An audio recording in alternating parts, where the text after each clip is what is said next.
ታሪኩ የሚጀምረው ጃክ እና ብሩክ የተባሉ ሁለት ትናንሽ ህጻናት ምንም እንኳን እድሜያቸው በጣም አነስተኛ ቢሆንም በዞምቢ ቫይረስ በተበከለ ዓለም ውስጥ በአንድ ገለልተኛ ቤት ውስጥ ያለ ወላጆቻቸው መኖር ችለው በመገኘታቸው ነው። ይህ በእነሱ እድሜ ላለ ሰው ሊታሰብ የማይችል ነገር ነበር፣ ምክንያቱም የሚጋፈጡት አደጋ በጣም ከፍተኛ ነው። ከዕለታት አንድ ቀን ዶኒና ሜላኒ የተባሉ ባልና ሚስት መኪና እየነዱ እዛ ቦታ ይመጣሉ። መምጣታቸውን ያስተዋለው ጃክ የፕላስቲክ መጫወቻ ሽጉጡን እንደያዘ ወዲያውኑ እነዛን ሁለት እንግዳ ሰዎች ለመቀበል ይወጣል።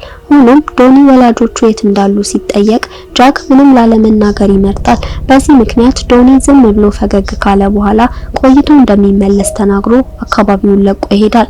ያንን ምሽት ጃክ ሁል ጊዜ ወደ ቤት ለመግባት እድል ከሚፈልጉት ዞምቢዎች ራሳቸውን ለመጠበቅ ሲል ሁሉንም በሮችና መስኮቶች በፍጥነት ይቆልፋል።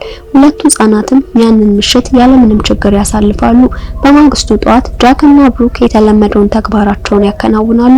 ቁርስ ይበላሉ፣ ከቤት ውጭ ይጫወታሉ፣ ከዛም ከመምሸቱ በፊት ወደ ውስጥ ይመለሳሉ።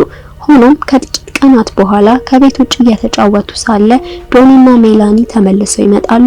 በዚህ ጊዜም እንደገና ስለ ጃክ ወላጆች ይጠይቃሉ። ተመሳሳይ ጥያቄ ሲገጥመው ጃክ ወላጆቹ ዕቃ ሊገዙ ወደ ከተማ ሄደዋል በማለት ለመዋሸት ይወስናል። ይህንን ሲሰሙ ዶኒና ሜላኒ ወላጆቻቸው እስኪመለሱ ድረስ እንደሚጠብቋቸው እየገለጹ ፈገግ ይላሉ። ቤቱ በምግብና በሀብት የተሞላ መሆኑን ከተረዱ በኋላ ለተወሰነ ጊዜ እዚህ ለመቆየት ይወስናሉ። በተመሳሳይ ጊዜ ሁለቱም ጃክ እና ብሩክ በእውነቱ ከወላጆቻቸው ጋር እየኖሩ እንዳልሆነ አስቀድመው የሚያውቁ ይመስል ነበር። ያንን ምሽት ጃክ የቤቱን ሙሉ ቁጥጥር ለመውሰድ እያሰቡ የነበሩትን የዶኒና የሜላኒ ንግግር በድንገት ይሰማል። ስለዚህ ለደህንነታቸው ሲል ጃክ ብሩክንና ስኮት የተባለውን ውሻቸውን ይዞ ሁልጊዜ ከጥቃት ወደሚጠብቃቸው ሚስጥራዊ ክፍል በመግባት ይሸሸጋሉ።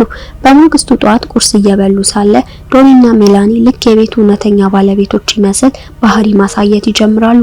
ሜላኒ አዲሱን ቤተሰቧን በጣም እንደወደደችው ትናገራለች። ሆኖም ይህንን የሰማው ጃክ እነሱ ሳያውቁት ሁሉንም ነገር በፍጥነት ያበቃል በማለት ሙሉ በሙሉ ተረጋግቶ ይመልሳል። ጃክ የተናገረው ዝም ብሎ ማስፈራሪያ እንዳልሆነ ምሽት ላይ ግልጽ ይሆናል። ምክንያቱም ምሽቱ ሲደርስ አንድ ነገር ሊፈጠር እንደሆነ ጃክ አስቀድሞ አስልቶ ነበር። ስለዚህ ብሩክና ውሻውን ስኮትን ተመልሰው ወደ ሚስጥራዊ ክፍል ያዘዋውራቸዋል። ይህ በእንዲህ እንዳለ በሌላ ክፍል ውስጥ ዶኒና ሜላኒ በራሳቸው ዓለም ተጠምደው ስለነበር አደጋው በአቅራቢያቸው መድረሱን አላስተዋሉ። በዚያ ቅጽበት ከሽንት ቤት ወጣ ያለችው ሜላኒ ከመስኮት ውጪ በርካታ ዞምቢዎችን በማየቷ ትደነግጣለች። ባልና ሚስቱ በመፍራት ዞምቢዎቹ እንዳያዩዋቸው በማሰብ መብራቱን በፍጥነት ያጠፋሉ። ሆኖም የመኝታ ቤቱ በር ድንገት በኃይል ይከፈታል። አንድ ነገር እየመጣ መሆኑን የተረዳው ዶኒ ለማጣራት መሳሪያውን ይዞ ይወጣል። ነገር ግን ሜላኒ አፏ ደም እየፈሰሰ መሬት ላይ ተኝታ ያገኛታል። ልክ ከዛ በኋላ አንድ ነገር በኃይል ይጎትታታል። ዶኒ ለሱም ጊዜው እንደረፈደ የተረዳው ያኔ ነበር። ምክንያቱም አንድ ዞምቢ ድንገት ዘሎ ያጠቀዋል። በማግስቱ አንድ ሰው በጫካ ውስጥ እየተጓዘ ሳለ በአንድ ሰው የተጠመዱ በርካታ ወጥመዶችን ያገኛል። ከዚያም የነዛን ወጥመዶች ፈለግ በመከተል በዚያ ሩቅ ቦታ ላይ የሚገኘውን ቤት ይመለከታል። በመስኮት በኩል ወደ ውስጥ ሲመለከት ሰውየው ድንገት በአቅራቢያው በቆመችው በብሩክ መምጣት ይደነግጣል። ነገር ግን ምንም አይነት እርምጃ ለመውሰድ ከመቻሉ በፊት ያ እንግዳ ሰው ጃክ በተሻሻለው የመጫወቻ ጠመንጃው በተኮሰው የማደንዘዣ ፍላጻ ተመቶ ይወድቃል። የጃክ ፈጣን ምላሽ ሁለቱ በታማማቾች ከዛ በፊትም ከሰዎች ወራሪዎች ጋር በተደጋጋሚ እንደተጋፈጡ ያሳያል። እንግዳው ሰው ከማደንዘዣው ተጽዕኖ ነቅቶ ወደ ህሊናው ሲመለስ እሱን እየጠበቁ የነበረው ጃክ ወዲያውኑ በርካታ ጥያቄዎችን መጠየቅ ይጀምራል። ሰውየው ስሙ ዳን እንደሚባልና የጠፋችው ሚስቱን ለመፈለግ ጉዞ ላይ ያለ ልዩ ኃይል ወይም ወታደር መሆኑን ይገልጻል። ይህንን ሲሰማ ጃክ ይገረማል። ምክንያቱም ሰውየው ከዚህ ቀደም ወደዚህ ቦታ እንደመጡት ሰዎች ምግብ ወይም መድኃኒት አልጠየቀም። ይልቁንም እሱ የፈለገው ራሱን ስቶ ሳለ በጃክ የተወሰዱበትን ትጥቆችና መሳሪያዎቹን ብቻ ነበር። በዚህ ምክንያት ጃክ አንድ ስምምነት ያቀርባል። ለዳን ሁሉንም መሳሪያዎችና እቃዎቹን ለመመለስ ፈቃደኛ እንደሆነ ይነግረዋል። ነገር ግን በምላሹ ዳን የተበላሸውን የቤቱን የኤሌክትሪክ ኃይል ማመንጫ ጄኔሬተር ማስተካከል ነበረበት። በዛው ውይይት ላይ የጃክ አባት ከረጅም ጊዜ በፊት የጠፋ ሳይንቲስት እንደነበር፣ እናታቸው ደግሞ በቅርቡ አንድ ሚስጥራዊ ተልዕኮ ለማከናወን የሄደች የሀገር ውስጥ ደህንነት ወኪል መሆኗን ይገልጻል። በኋላ የቤቱን የኃይል ምንጭ በሚመረምርበት ጊዜ ዳን ለቤቱ የሚሰበሰበው ኤሌክትሪክ ኃይል የሚመነጨው አንድ ሰው በትሬድሚል ላይ ሲሮጥ ብቻ በሚሰራ መሳሪያ መሆኑን ይገነዘባል። ነገር ግን አሁንም እየተነጋገሩ ሳለ ዳን ከመስኮቱ አጠገብ አንድ ዞምቢ ያስተውላል። ወዲያውኑ በአቅራቢያው ያለውን የክብደት ብረት አንስቶ እሱን ለመግደል ወደ ውጭ ይሮጣል። ሆኖም ዳን ያደረገው ነገር ጃክን በጣም ያናድደዋል። በቤት ውስጥ ያሉት መስኮቶች በሙሉ ጥይት የማይበሳቸው በመሆናቸው ዞምቢዎች ወደ ውስጥ መግባት እንደማይችሉና ያን ያህል መሄድ እንደማያስፈልገው ይነግረዋል። እንደድል ሆኖ በህፃን ልጅ ቢገሰጽም ዳን ከመጠን በላይ አልተቆጣም። ይልቁንም በትሬድ ሚሉ ላይ በመራመድ የኤሌክትሪክ ኃይል ለማመንጨት መርዳቱን ይቀጥላል። በማግስቱ ጃክ በአካባቢው ያጠመዳቸውን ወጥመዶች ለመፈተሽ ከቤት ይወጣል። ከወጥመዶቹ አንድ ዞምቢ በተሳካ ሁኔታ እንደያዘ ያስተውላል። ሆኖም በዚያው ቅጽበት የተኩስ ድምጽ ስለሰማ ለመደበቅ ይገደዳል። ብዙም ሳይቆይ 3 አዳኞች እዛ ይደርሳሉ። እንደድል ሆኖ ጃክ በአቅራቢያው መደበቁን ሳያስተውሉ አካባቢውን ለቀው ይሄዳሉ። ይህ እንዲህ እንዳለ በቤት ውስጥ የቀረው ዳን ቀስ በቀስ መገኘቱን ከተቀበለችው ከብሩክ ጋር እየተቀራረበ ይሄዳል። ሆኖም ጃክ የተለየ ነበር። አሁንም ቢሆን ባለው ሁኔታ ምክንያት ዳንን ሙሉ በሙሉ አላመነውም። ጥቂት ቆይቶ ዳን በሌላ ክፍል ውስጥ የልጆቹን እናት ፎቶዎችና እቃዎችን በሚመረምርበት ጊዜ የመኪና ቁልፍ ያገኛል። መኪናውን መጠቀም ይችል እንደሆነ በማሰብ ለመፈተሽ ወደ ጋራዥ ይሄዳል። ነገር ግን እንዳለመታደል ሆኖ መኪናውን ለማስነሳት ሲሞክር ሞተሩ ሊሰራለት አልቻለም። ተረጋግቶ በኋላ ላይ ከአካባቢው በፍጥነት መውጣት ካስፈለገው ጊዜ ለመቆጠብ የሚያስችልበትን መንገድ ለማሰብ ይሞክራል። ከተወሰነ ጊዜ በኋላ ከቤት ውጭ እያለ ዳን ትኩረቱን የሳበ አንድ የተደበቀ ክፍል ያስተውላል። ነገር ግን ወደ ውስጥ ከመግባቱ በፊት ጃክ ድንገት በመምጣት በዛ ክፍል ውስጥ እንዳይገባ ይነግረዋል። ቀኑን አብሮ ካሳለፉ በኋላ ሶስቱም ለማረፍ ይሄዳሉ። ጃክ አሁን ዳን ለነሱ ስጋት እንዳልሆነ ስለተሰማው ብሩክን ይዞ ወደ ሚስጥራዊ ክፍል አልገባ። ሆኖም ከመተኛቱ በፊት በሚያስገርም ሁኔታ የአንድ እጁን አንጓ ከአልጋው ብረት ጋር በካቴና ያስራል። በማግስቱ ጧት ዳን አንድ ድምጽ ሰምቶ በድንገት ይነቃል። ድምጹ ጃክ ወጥመዶቹን ለመፈተሽ ወደ ውጭ ሲወጣ የነበረው ድምጽ ነው። ጃክ ከቀን በፊት ወደ ሄደበት ቦታ ተመልሶ ያጠመደው ዞምቢ አሁንም እዛው እንዳለ ያያል። ብዙም ሳይቆይ ዳን እሱን ተከትሎ እዛ ቦታ ይደርሳል። ጃክ ዞምቢውን ባለመግደሉ ምክንያት ያ ዞምቢ ምናልባት የጃክ እናት ልትሆን እንደምትችል ይጠራጠራል። ከዛም ሊገለው ሲል ጃክ ወዲያውኑ ያስቆመዋል። ይህም ዞምቢውን በህይወት ለማቆየት ምንም ምክንያት ባለመኖሩ ዳንን ያናድደዋል። ዳን ብቻውን ወደ ቤት ይመለሳል። እዚያም ቀደም ሲል እንዳይገባ የተከለከለው ክፍል ለመክፈት ይወስናል። በዛ ክፍል ውስጥ የተጣለ ብርድ ልብስና በጥልቅ ጭረት የተሸፈኑ ግድግዳዎችን ያገኛል። ይህም ማለት ክፍሉ ዞምቢው ለመቆለፍ እንደ ጊዜያዊ እስር ቤት ያገለገለ እንደነበር ይገነዘባል። በሐሳብ ተውጦ ሳለ ዳን ድንገት የአንድ መኪና መቃረብ ድምጽ ይሰማል። አደጋ እየመጣ መሆኑንም በመረዳት በፍጥነት ወደ ውስጥ በመግባት ሁሉንም በሮች ይቆልፋል። በመስኮቱ አጠገብ ቆማ የነበረችውን ብሩክንም ያቅፋታል። እንደድል ሆኖ ቤቱ ሙሉ በሙሉ አስተማማኝ በመሆኑ ከመኪናው የመጣው አዳኝ ከመመለስ ውጪ ሌላ አማራጭ አልነበረውም። በዛው ቅጽበት ጃክ ከሩቅ ሆኖ ይመለከታቸው ነበር። ከዚህ አስጨናቂ ሁኔታ በኋላ ጃክ በመጨረሻ ሀሳቡን ይለውጣል። ዳን ብሩክን ለማዳን የሚያስብ ሰው መሆኑን ካወቀ በኋላ ሙሉ በሙሉ ለማመን ይወስናል። ዳን ጉዞውን ለመቀጠል ጊዜው እንደደረሰ ሲወስን መሳሪያዎቹን ይመልስለታል። ከመሄዱ ጥቂት ቀናት ቀደም ብሎ ዳን ጃክን ብሩክንና ውሻውን ስኮትን በሰላም ለመጠበቅ አብሯቸው ለመውሰድ እያሰበ እንደሆነ ይናገራል።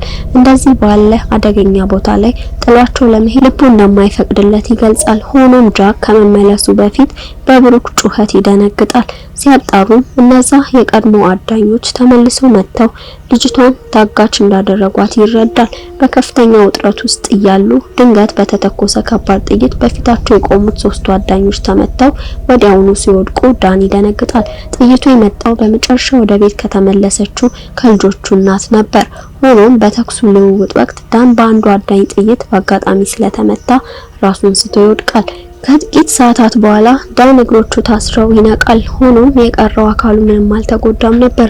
ራሱን ከገመዱ ካላቀቀ በኋላ ወደ ቤት ውስጥ በመግባት ከጃክ ከብሩክና ከእናታቸው ጋር ይገናኛል። ዳን ግራ ተጋብቶ ስለነበር እናትየው እሱ አሁንም በህይወት ሊኖር የቻለው በእውነቱ በቫይረሱ ስለተበከለ እንደሆነ ታስረዳዋለች። ጃክም ቢሆን ለረጅም ጊዜ በዚህ ቫይረስ ተበክሎ እንደነበር ትናገራለች።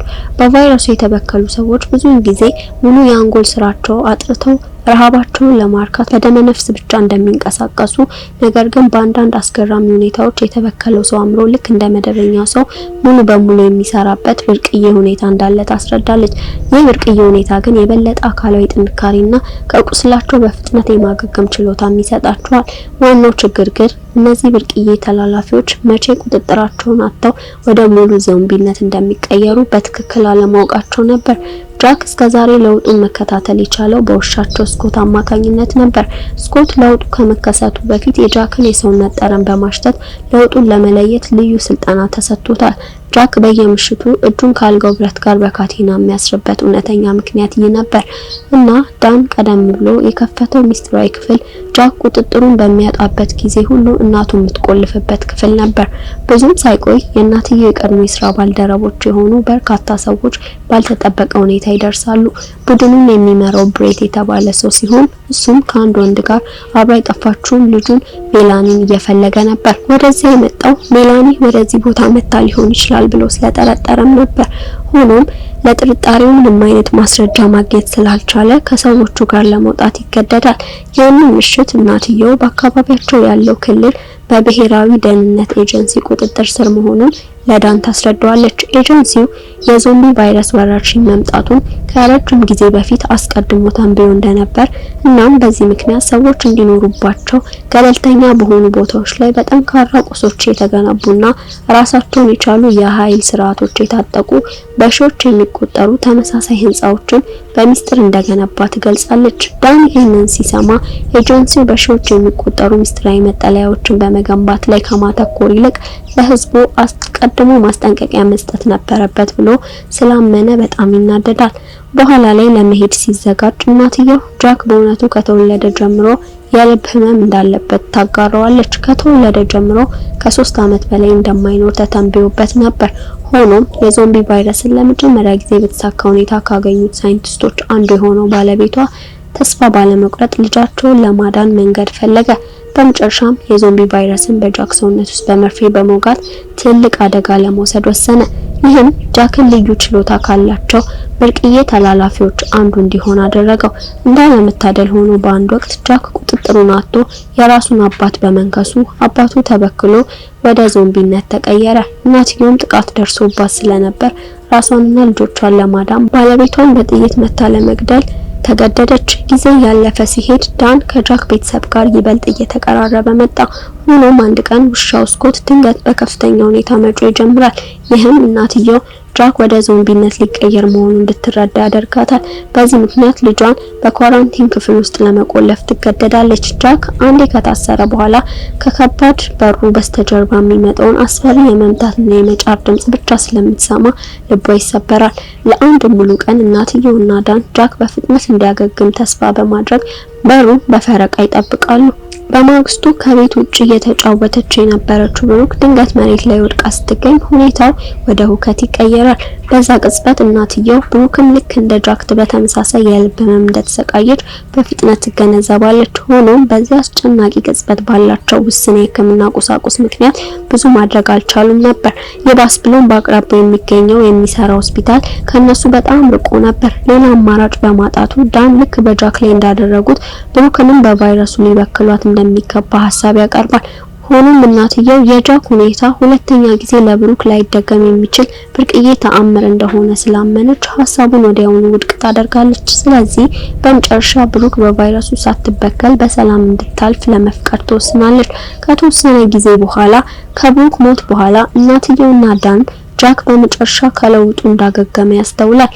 ሁሉም እንደገና ከተሰበሰቡ በኋላ ዳን በከባድ ልብ ሚስቱን ፍለጋ ጉዞውን ለመቀጠል ጊዜው እንደደረሰ ይወስናል። እናትየውና ጃክ እንዲቆይ ቢለምኑትም ዳን ፍለጋውን ለመቀጠል ይቆርጣል። በጉዞ ላይ ዳን ሁሉ ጊዜ የጃክን ቤተሰብ ያስታውስ ነበር። ይህም ወደ እነሱ ለመመለስ እንዲያስብ ያደርገዋል። በመጨረሻ ግን አንድ ነገር ምግብ ፍለጋ እንዲመለስ ያደርገዋል። በማግስቱ ጧት ሲነቃ በርካታ ትኩስ የእግር አሻራዎች በቀጥታ ወደ ጃክ ቤት እያመሩ እንደሆነ ያስተውላል።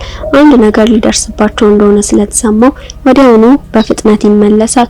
ሲደርስም ቤቱ በሜላኒ ፍለጋ በተመለሰው በብሬትና በትጥቅ ባልደረቦቹ ተከቦ ያገኘዋል። በቤት ውስጥ እናትየው ስለ ሜላኒ መገኘት የብሬትን ጥያቄዎች ለመመለስ ፈቃደኛ ባለመሆኗ ታስራ ነበር። ምክንያቱም እሷ በእውነቱ ምንም የምታውቀው ነገር አልነበረም። ይህ በእንዲህ እንዳለ ከውጭ ሆኖ የሚመለከተው ዳን ቀስ በቀስ ወደ ህንጻው ለመግባት ይሳካለታል። በወጥ ቤት ውስጥ ሲያልፍ ጃክ በአንድ አስተማማኝ ቦታ ተደብቆ ያገኘዋል። ሲገናኙ ልጁ በቤት ውስጥ ስላሉት የጠላቶች ብዛት ለዳን ይነግረዋል።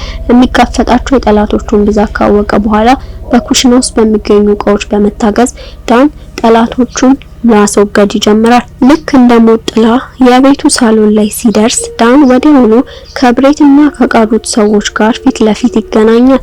በዚህ አስጨናቂ ቅጽበት ሌላ አማራጭ በማጣቱ ዳን የራሱን ደም በፍጥነት በማፍሰስ ወደ ዞምቢነት የመቀየር ሂደቱን ለማፋጠን በማሰብ ድንገት የራሱን አንገት ይቆርጣል። የዳን ሀሳብ ወዲያውኑ የተረዱ ጃክና እናቱ ብሬትና ሰዎቹ በተፈጠረው ነገር ግራ በተጋቡበት ቅጽበት ለማምለጥ እድሉን ይጠቀማሉ። በመቀጠል መብራቱ እንደጠፋ ዳን ድንገት ወደ ዞምቢነት ተቀይሮ ሁሉንም ሰው ያጠቃል። በሌላ በኩል ጃክና እናቱ በቤታቸው ውስጥ ከፍተኛ የዞምቢዎች መንጋ እንዲገባ ያደረገውን የዳንን አስፈሪ ጩኸት እየሰሙ በሚስጥራዊ ክፍል ውስጥ ብቻ መደበቅ ችሏል። በማግስቱ ጠዋት ዳን ወደ ሰውነቱ ተመልሶ ሲነቃ ሙሉ ቤቱ ባዶ ሆኖ አስክሬኖች በየቦታው ተበታትነው ያገኛል። ከዛም ጃክና እናቱን ሲፈልግ እናትየው ጥላ የሄደችው የስንብት ደብዳቤ ያገኛል። ደብዳቤው እሷና ጃክ ወደ ሰሜን አቅጣጫ መጓዛቸውን ያሳውቅ ነበር። ይህንን ዜና ሲረዳ ዳን ወዲያውኑ የጃክን ተወዳጅ መጫወቻ ያነሳል። በመቀጠል ወደ ሰሜን የተጓዙትን እነሱን ለመከተል ጉዞውን ለመቀጠል ይወስናል።